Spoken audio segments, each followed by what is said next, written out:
Seja bem-vindo a mais uma Célula Marcados. Abra o seu coração e ouça a palavra do Senhor. Glória a Deus pela sua presença. Glória a Deus por você estar aqui reunido para poder ouvir a palavra do Senhor. Irmãos, abra o seu coração. Deus, Ele tem uma palavra para você nessa noite. Assim como falou a canção, que a gente abre a porta da nossa casa, que a gente vem abrir a porta do nosso coração. Deus, Ele quer reinar sobre a nossa família. Deus, Ele quer reinar sobre os nossos filhos. Deus, Ele quer reinar sobre a nossa vida profissional. Deus, Ele quer reinar. Deus, Ele quer ser o primeiro. Mas basta você abrir a porta do seu coração. Basta a gente fazer o convite para Deus. Amém? O que Deus falou no meu coração hoje, para a gente estar expondo a palavra do Senhor,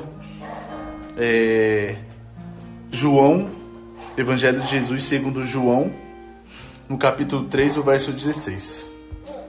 Todos conhecem essa palavra? Amém? Diz assim, ó: porque Deus amou o mundo de tal maneira que deu seu Filho unigênito, que deu seu único Filho, para que todo aquele que nele crê não pereça, mas tenha vida eterna. Numa versão mais atualizada, na nova tradução da linguagem de hoje, diz assim, ó: porque Deus amou o mundo tanto que deu seu único Filho, para que todo aquele que nele crê não pereça, mas tenha vida eterna. Amém? Amém. Aleluia. Pessoal, esse versículo 16 do capítulo 3 de João, ele é falado por Jesus. Jesus aqui, ele está expondo o amor do Pai. Ele fala que Deus, ele amou o mundo de uma maneira tão magnífica, tão intensa, tão imensa, que ele deu seu Filho unigênito. Ele deu seu único Filho, para que todo aquele que nele crê não pereça, mas tenha vida eterna. Né? Só que o mais primordial, o mais interessante é que eu creio que muita gente aqui já ouviu uma pessoa evangelizando. Eu, como evangelista, evangelizando pessoas, eu já usei esse versículo: ó, Deus te ama, Jesus te ama. Mas, irmãos, quando Deus, ele fala isso, ele fala numa conversa com um religioso. Nicodemos, que era príncipe dos fariseus, Nicodemos era um homem de alto calão na sociedade religiosa. E ele vai procurar Jesus à noite. E aqui, nessa conversa, que dura alguns minutos, Deus, ele traz várias revelações. Aqui Deus fala, Jesus, ele traz várias revelações, né? E eu tenho a dizer pra gente nessa noite que o amor de Deus é pra mim, o amor de Deus é pra você. Amém. Ah, Diego, mas eu tô na igreja há muito tempo já. No desenrolar da pregação, você vai ver que o amor de Deus é para aquelas... Quando mais você pensa, porque eu tô na igreja há tanto tempo, Deus me ama, a gente vê que não é desse jeito. O amor é pra gente, o amor é pra mim, o amor é pra você. Deus, ele quer derramar desse amor sobre as nossas vidas. Amém? Então eu separei aqui, nós vamos falar, nesse versículo 16, ele tem 3 ensinamentos. O primeiro é: por que Deus me amou? Segundo, quem ele amou? E terceiro, o que realmente significa a palavra amor? Amém? Por que Deus me amou? Né? Você já se perguntou? Você já fez essa pergunta para você? Você já se perguntou isso na sua vida? Por que Deus me amou? Por que Deus derramou sangue? Por que Jesus derramou sangue por mim? Mas eu nem pedi para Deus morrer por mim. Por que ele se sacrificou por mim? Por quê? Né? Deus, ele amou o mundo porque os nossos pecados nos condenavam, irmão. Os nossos pecados, eles nos separavam de Deus. Os nossos pecados, eles nos causavam a morte. Mas eu não falo a morte física, eu falo a morte espiritual, de viver uma eternidade longe de Deus. E se você for ver o versículo 3,16, ele começa aqui assim, ó: porque Deus amou o mundo E aqui eu faço uma pergunta. O primeiro tópico é: por que Deus me amou? Você lembra? Eu creio que todo mundo aqui fez o ensino médio, certo? Sim. Creio que todo mundo aqui terminou o ensino médio. Vocês lembram qual que é a diferença do porquê junto e do porquê separado? Ninguém lembra? Pergunta, uma é afirmação. Exatamente. Uma é porquê junto é uma pergunta. E o porquê separado é uma pergunta. E o porquê junto é uma resposta. Então o versículo 16 de João, ele já começa: porque Deus amou o mundo. Com o porquê junto. Deus, ele está te dando a resposta. Eu não sei como você tem passado os seus dias. Eu não sei como você tem passado as suas semanas, os seus meses. Eu não sei o que você tem pensado, as tribulações que você tem enfrentado, as coisas que têm vindo sobre a sua vida. Mas Deus, ele tem uma resposta para você. Ele te ama. Ele quer derramar o amor dele sobre as nossas vidas. Não importa o que você está passando. Às vezes você está orando, às vezes a gente está buscando algo, a gente está pedindo algo para Deus, a gente está passando por situações que a gente pede: meu Deus, me ajuda, por que disso, por que daquilo? E a resposta é: eu te amo. Eu quero derramar o meu amor sobre a sua vida. Às vezes, irmãos, a resposta das nossas orações vai ser o amor de Deus. Vai ser o amor demonstrado de Deus sobre as nossas vidas. Né? Eu tô sendo banheiro, não posso atrapalhar. Quem ele amou? Né? Segundo tópico: quem Jesus amou? Quem ele amou? Por quem Jesus morreu?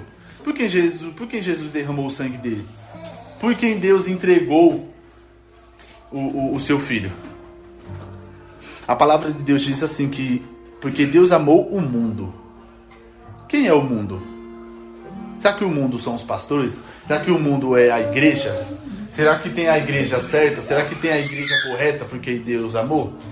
Será que tem as pessoas corretas? Como algumas religiões falam que tem as pessoas certas para serem salvas? Irmãos, Deus, ele morreu por pessoas. Deus, ele morreu por mim e morreu por você. Deus amou o mundo. Às vezes não compreendemos o amor de Cristo porque a gente julga. Às vezes a gente se julga mais merecedor do que outros. E às vezes a gente não entende o amor de Deus porque a gente julga. A gente fala: nossa, Deus me amou. Mas por que ele amou aquela pessoa? Não, aquela pessoa roubou, aquela pessoa matou, aquela pessoa estrupou, aquela pessoa é um pedófilo. Irmãos, o Alex, que está comigo há muito tempo, ele me conhece há muito tempo. A Paula também. Irmãos, eu comecei a pregar desde os meus 16 anos. Eu relutei muito tempo para pregar sobre o amor de Deus. Eu relutei muito. Eu tenho pregação sobre tudo.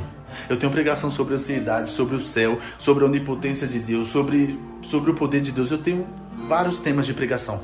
Mas uma pregação que era difícil para mim poder falar para as pessoas era do amor de Deus. Por quê? Porque eu, às vezes, eu não aceitava, eu não entendia. Por quê? Nossa, Deus me ama, ok, eu sou merecedor do amor de Deus. Mas aquela pessoa não é. Por quê? Porque aquela pessoa rouba, porque aquela pessoa matou. Qual que é o pecado que a gente julga daquela pessoa que pode ser maior que o nosso? Pode ser maior do que o meu.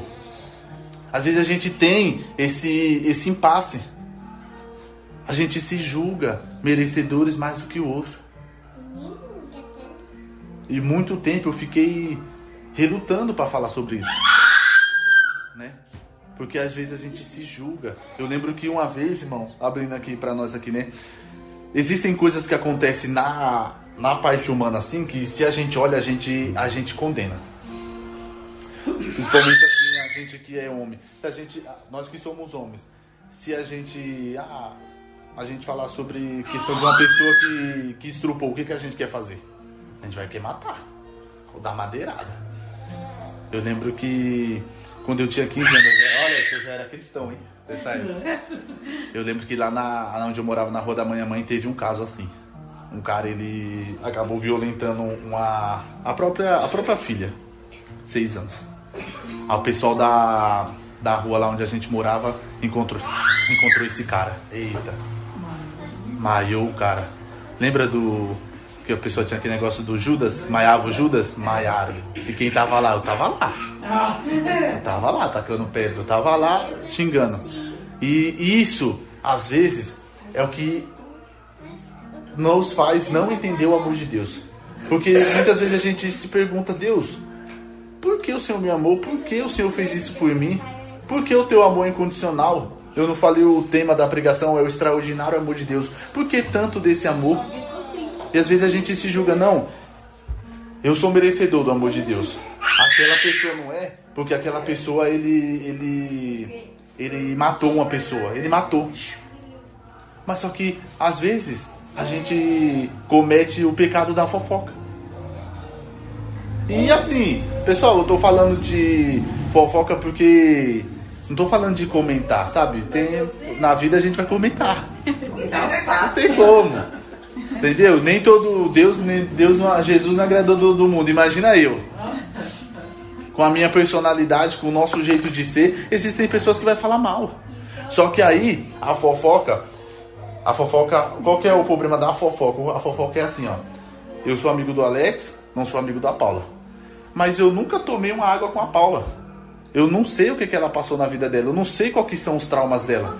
E por às vezes ela ter um jeito dela, eu pego e fico comentando com o Alex. Olha aí, é louca aquela pessoa ali, ó. Sai fora, mano. Mas a gente não sabe os traumas das pessoas. A gente julga as pessoas, a gente se julga merecedor. Ah não, Deus me ama. Ah, tá certo Deus me amar. Ah, fofoqueiro, safado. Ah, o cara rouba, mas a gente rouba o tempo da empresa. Ah, meu irmão, pelo amor de Deus. E por que eu tô falando isso? Pra gente aprender a humildade. Porque se a gente aprender a ser humilde, o que a Bíblia fala? Que Deus ele abate o soberbo e exalta o humilde. Então a gente tem que aprender a ser humilde. Amém? Amém. E o terceiro tópico aqui é: o que realmente significa a palavra amor? Vocês sabem o que realmente é amor, irmão? Pra você, o que é o amor? O amor é um sentimento? Pra você, o amor é uma força de expressão? Porque o amor ele tem um significado. Só que depois que essa palavra ela veio pro nosso vocabulário brasileiro, ele tem vários significados. Tem o amor de pai. Hoje a gente fala, não, tem o amor de pai. O amor de pai é diferente do amor de mãe. O amor de mãe é diferente do amor de vó. Tem o amor de cônjuge. Hoje tem vários tipos de amor, vários significados de amor. Vários. Mas o que realmente é amor? Né?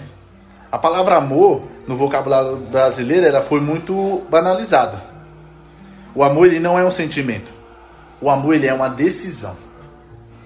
Quando a gente entende que essa palavra amor, ela se refere a uma decisão, a gente começa a entender.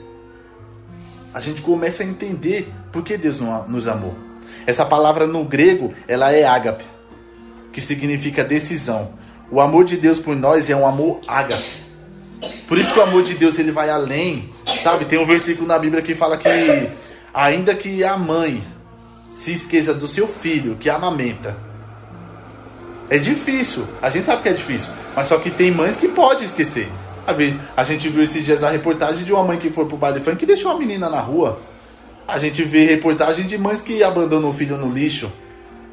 Então, por mais que existam ainda pessoas que façam isso, o amor de Deus é um amor que supre tudo isso. Às vezes a gente sente falta de um amor de um pai, às vezes a gente sente falta de um amor de uma mãe. Só que Deus ele tá aqui para suprir tudo isso. Por quê? Porque o amor dele é um amor ágape. O ágape no grego é o amor decisão, é um amor que é decisão, um amor que é decidido. Irmãos, e isso é tão sério, porque o Pai, o Filho e o Espírito, eles estavam juntos desde a fundação do mundo. E por ele nos amar tanto, por ele demonstrar tanto amor, foi o único tempo que a Trindade ficou separada. Bom, você tem noção do que é isso? Ninguém quer. O Alex, vou pegar um exemplo, o Alex, a Paula e o Nicolas. Eles é uma família. Você quer ficar separado do seu filho, Alex? Quem quer ficar separado? Quem é casado, quem quer ficar separado do esposo? Ninguém quer. Família, ainda mais quando é união família, ninguém quer ficar separado. Mas Deus ele ficou separado do Filho. O Espírito ficou separado do Filho. Por quê? Por conta que Ele nos amou.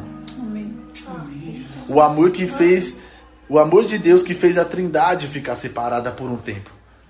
E Ele morreu por mim e por você, né? Romanos 5,8 vai falar que Deus ele prova o seu grande amor. E como que eu sei que esse amor o amor de Deus é um amor que foi decisão?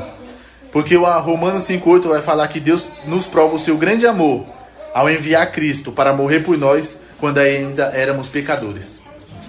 Você não pediu, você não pagou, você estava vivendo a sua vida, nós estávamos em delitos e pecados, nós estávamos vivendo do nosso modo de pensar e Deus foi lá e entregou o Filho dele.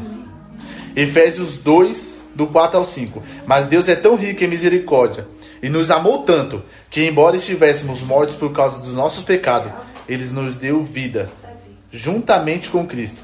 É pela graça que vocês são salvos. É pela graça de Jesus. E 1 João 4, 8, 10. Quem não ama não conhece a Deus, porque Deus é amor. Deus mostrou quanto nos amou ao enviar seu Filho ao mundo, para que por meio dele tenhamos vida. É nisto que consiste o amor. Não em que tenhamos amado a Deus, mas em que Ele nos amou e enviou seu Filho como sacrifício para perdão dos nossos pecados. Deus te amou por decisão. Decida se entregar para Ele hoje. Amém. Amém? Feche os seus olhos.